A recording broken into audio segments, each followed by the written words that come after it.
And the trilogy was ridiculous. Tyson Fury, Deontay Wilder. I knew it was gonna be let me see. So I betted now. I bet on both because I truly didn't know how the fight was gonna go. Simply because Wilder switched up his trainer. I saw the videos during, the warm up, the training camp, all of this. He looked like he was moving, looked like he was good. And then he gained a lot of weight, put on like 20 pounds. He was looking like he was official. So with that, Tyson Fury, he's a pure boxer. Like, he's fast, he's agile, even though he's built different. Let's say that, he is built different, but he's agile, right? So it could have went either way. Deontay's a dangerous fighter, and I think that's why he did get that third fight, simply because it could have went either way, even though it didn't go too well in Wilder versus Fury 2. But let me tell you something. If you didn't see the fight, you missed a classic. If you did see the fight, you witnessed a classic. And hats off to both of them for putting on a show. So when Deontay came out with a new game plan in round 1, but he kind of gassed himself. And I think that was a determining factor of him taking that round 11 KO. He was tired he looked exhausted from, just the eye test. Round 4 on, he looked like he was gassed, but he was giving it his all. So that is really what cemented his legacy as, he was fighting like a champion should fight. And he's just on a down scale of things. He's aging, we're getting older. And when you get older, you don't react as fast as you used to. And you take those hits that you're really not supposed to take. And you're absorbing so much beating, It's similar with my battle, fighting with Black and Miles.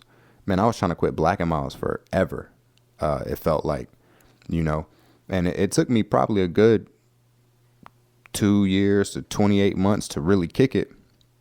When every one I smoked, it was, the last one. Everything was the last one. I'm gonna buy one because after this I'm done. And then the minor inconvenience will pop up, like, I forgot my wallet. Let me go back home and get the wallet. And since now I'm having a inconvenience in my day, let me go ahead and stop at this gas station. And I wasn't listening to myself either. I would tell myself these prominently true concrete things and just ignore myself over and over when I knew I should keep driving past that gas station. I knew I should keep driving past that tobacco mart. Now I would always pull in and let me get one, and store clerks knew me. I walk in, they have it ready in multiple places, not just one establishment. Multiple places I would walk in, they would always have one ready for me. They would ask me, you want one more this time? You want 2 this time? Or I would ask sometimes for, let me get 2 this time. And they'd be like, oh, it's one of those days, And I didn't like having that relationship with the store clerks that knew me so well, knew my vice so well. I didn't like that. And so it's a struggle to overcome something, right? When I finally did it, the determining factor for me was, I got in a big argument with my lady. And it was the excuse I was looking for to go and get a black. And if you don't know what a Black and Mild is, it's a medium-sized cigar, with like a plastic or it's a wood tip. And you can inhale these. It won't make you sick if you inhale, but they're like the equivalent of multiple cigarettes, So with that, I couldn't stop. I could not stop. And the addiction and the habit had such a hold on me. It made me feel indifferent if I didn't have that habit going on for myself. So it was an everyday thing for me. But when I finally did kick it, I had all the excuse. Had an argument. I went out for a walk alone to, kind of just regather my thoughts and understand why we were in the argument, understand where my wrongdoings were, understand where maybe her wrongdoings were, that I maybe should have had a better point in this, but probably should I let it go? Yeah. So one of those walks. I told myself, do not go get one, because for whatever reason, she's looking and thinking you're going to go get one just to have some more things to say to make myself feel like, I was wrong. So maybe it could have been out of spite, but it really wasn't at this point. It really wasn't out of spite. So once that day had passed, every day I woke up, I was like, man, I really don't have an excuse now. There's nothing that I can really hold on to make me go back to smoking blacks, right?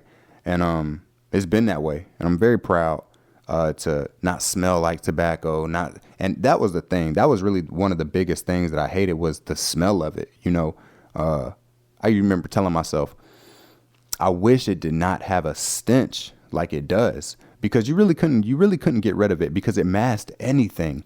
Whether you put cologne on, washed your hands, that stench was still there. And if you smoke, the stench I'm talking about. It's that burnt fire tobacco stench that I can't even describe, but if you know, right? And that was one of my biggest things about really wanting to quit, was just to get over that. I don't want to smell like that anymore. Even if you brush your teeth, the smell would linger. It would be plenty of times when, we would get ready to go out and she would be like, oh, my girl, she would ask me, did you smoke that fast? And I would say, no, I haven't smoked yet.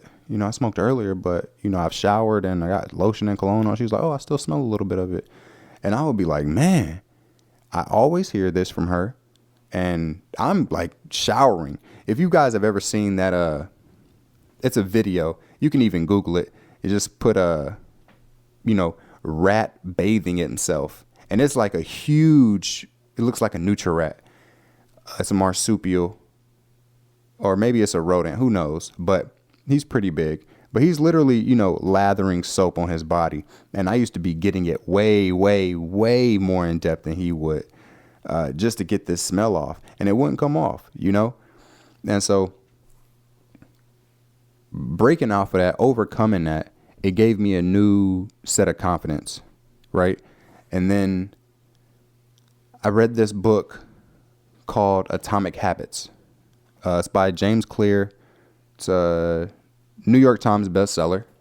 And if you haven't read it and you're looking to start changing some things in your day-to-day, and you want to help build upon some good habits, this is a great book to even start reading. It's great on Audible. He reads it and he does a great job. But it basically just talks about compounding small positive habits over a period of time, which will lead you through a breakthrough in what you're trying to do for your personal goals, your direction, your plan in life, right? So sets up cues, it sets up triggers to spark these good habits to later on build upon and make something shake for yourself and what you're envisioning for yourself. So if you are waking up early already, the alarm clock is your trigger, right? And then you getting out of bed is that cue to go be productive, which is the purpose of waking up early. But it doesn't all have to be at once. You can build up to that. And so I've been, holding that with me, practicing that with me. And I'll tell you this, it's been a game changer as far as how I feel when I look at when I reflect on my own self and think about how productive I've been. I think about those things. Have I been doing my proper great habit building? Have I been doing, what I'm supposed to do for myself? And Sometimes you fail yourself. Sometimes you impress yourself. Sometimes you meet your own expectations.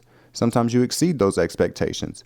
And the way I look at it now is I'm gaining progress. So if I can gain progress, I feel like when I share this knowledge with, people I work with, or my friends that I talk on the phone with, sometimes just having, those real close knit conversations, I feel like I need to share this with them because of what it's done for me. And so why not share it with you since we're doing this podcast, and welcome back to the Air Podcast with an X, not a C. I'm your host, Nate Grimes, and you can reach out to us on Twitter at the Air Podcast with an X, not a C. And you can see this now on YouTube at the Air Podcast with an X, not a C. So this is episode 4. And, now we're on YouTube. We got everything together for the most part, and we're still wanting to hear your feedback. What topics do you want to talk about? How can us communicating and talking together bring out some better conversation that we normally aren't used to hearing? So let's talk.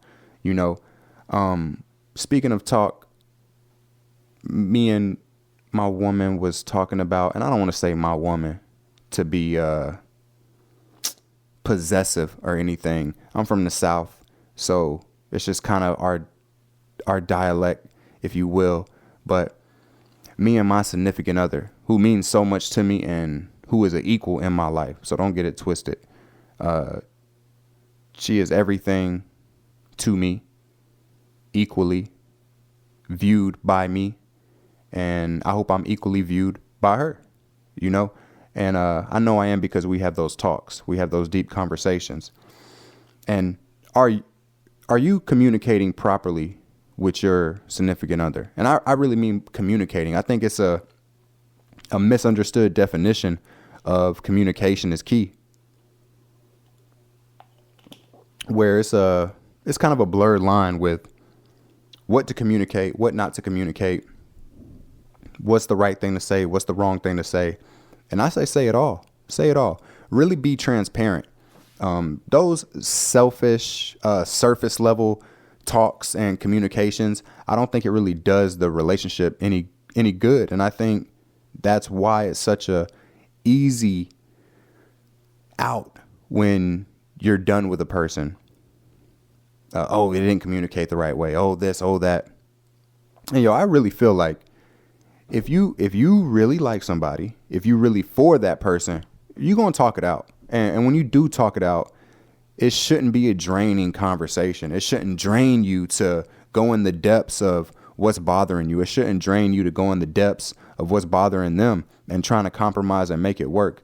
Me and my significant other, we really go into deep, deep conversations where I kind of understand now, and I'm continuously learning, because you're never going to truly know somebody to the T unless they're no longer growing with you, but if you're continuously growing with yours, you're going to always have to do a system update, like your iPhone and your MacBook or whatever. So when we tap in with each other, which is almost every day, we have a very special relationship, in my opinion, from what I view from my friends' relationships or people I work with relationship who let me in on what they got going on with their spouse or their significant other. And it's truly different what me and mine have, how we talk to each other, the leaps and bounds we've made by being open and vulnerable with each other. I don't have any machismo. I don't have any, I'm the big man on campus. I'm just trying to make it work with you. I want to be with you. I want to make this special, and I want to enjoy my time with you. I don't want to be stressed. I don't want to be pressed. I don't want to be forced. I want to enjoy it. And a lot of people, I don't see that with them. So I could be wrong, but, let us know. Let us know on Twitter. Let's talk. This is why we're having this conversation. And when you're talking to your person, ask real questions and answer truthfully, get vulnerable. The same way you have those self-talks, have that talk out loud with your significant other, and it changes the game. It changes the game. She wanted to work out with me, right? But we were kind of on different levels of fitness. So in reality, if we were to work out together and do the exact same thing together, I would not be getting a workout that I needed to stimulate me, right? It would kind of be just trainer. Like, I'll put my trainer hat on at that moment. I really wouldn't be working out side by side. And so I made sure to use my words wisely and not say, yeah, when I agreed that, hey, we're going to work out together. I didn't say that. I said, we're going to go on this journey together, meaning I have my own separate journey. She has her own separate journey, and we're going to be doing it at the same times. So, when you're out there, I'm out there with you. I'm just out of sight at the moment, So for me personally, I like to run and do like calisthenics. I'm not really big on like weightlifting and trying to get, guns or anything like that. I'm just want to do body weight. I think when you weightlift, it's too much to maintain in your older years. And I kind of want to get to a point where the way I want to look, the way I look is going to be maintained through my older years. So I don't have to go to the gym and lift weights all the time or take pre-workout or meal prep. I just eat, small portions. And when I say small portions, I'm not talking about, a pea with a block of asparagus cut up or anything like that. I eat regular meals just like everybody else. I just make sure I don't stuff myself. So I make sure everything is where it's supposed to be. And that's it. I feel like if I stuff myself, I already live a lifestyle that's active. So I have a good appetite, but I don't need to carry around the weight of eating 3 times a day. I don't need to carry around the weight of cleaning a plate, for no reason when I'm really not that hungry. So the small portion thing, it works. And when I say it works, I really stand behind it works. But you got to be smart about it, and you got to just keep it simple. So when I first wake up in the morning, I'm not hungry, right? I drink water. I go on my run, do a little bit of calisthenics sometimes. And then around lunchtime is when I get hungry. Around lunchtime, I get hungry. So I eat something light that's going to, last me, sustain me. I don't overindulge. And then around 11:45, 12, I'm done eating my lunch. And I don't eat dinner until around 6 or 7. And then again, my dinner is the more robust meal where I get to eat and enjoy and have those flavors and those spices and the textures I want. And that's really it. So eating 2 times a day is kind of how I work. And when I say I run, I run distances. So it's not just all explosion and sprint training. And even with that, not every day is a strict, 2 meal a day diet. If I do have speed work or something like that I put myself through, then right afterwards, I'll eat a Nature Valley bar or a plum and a banana or something like that. So I'm not completely just starving myself. I'm listening to my body, listening to what it wants. And that's kind of how I operate. We have, humans have been here for a very long time. And this modern age just popped up, right? It just popped up. So you can't expect hundreds of thousands of years to adapt to what was been going on for the last, 200 years, right? So understand, in ancient times or when we were nomads, nobody had 3 meals a day. Nobody had a plate filled to the brim. Nobody had endless meals, So just because we do doesn't mean we have to indulge in all of it. It's a reason why obesity is a issue. You know, it's a reason why people are diabetic. You know, we're putting too much things in us. You know, we're putting too many things in us. So we just got to kind of just chill out and do more living than eating, and just eat to live and not live to eat. And that's just my opinion. But we made that distinction that we're not going to do side by side workouts because we're on two different journeys. You know, she's on a way different journey than I am, and I'm on a way different journey than she is, but we're going to be out at the same time. We communicated that with each other. And I know some couples who they start working out with each other and it doesn't work out because of the process. You know, he may lift more than her. So after every set or every rep, you got to change the weight. So it's like, it's grueling. It's time consuming. It's no longer enjoyable. It's not speed. It's not time efficient. So that's a huge thing. And excuse me, cheers. So when that kind of breaks down, that's how it goes from a 12-week workout plan to it ended after 2.5 weeks. And now you feel like you're in the rut. You can't do what you need to do. And I truly believe that's with communication. So talk to each other. Talk to each other. You should want to be vulnerable. You shouldn't have this societal influence of machismo and I'm too hard for that and so is soft and this is that. Who makes up these rules? Live your life and do the things that make your life worth living. And those people who have those ideas, those people who have those policies about how they live, if it bothers you in any type of capacity, they probably shouldn't be in your life. You know, it's okay to move on.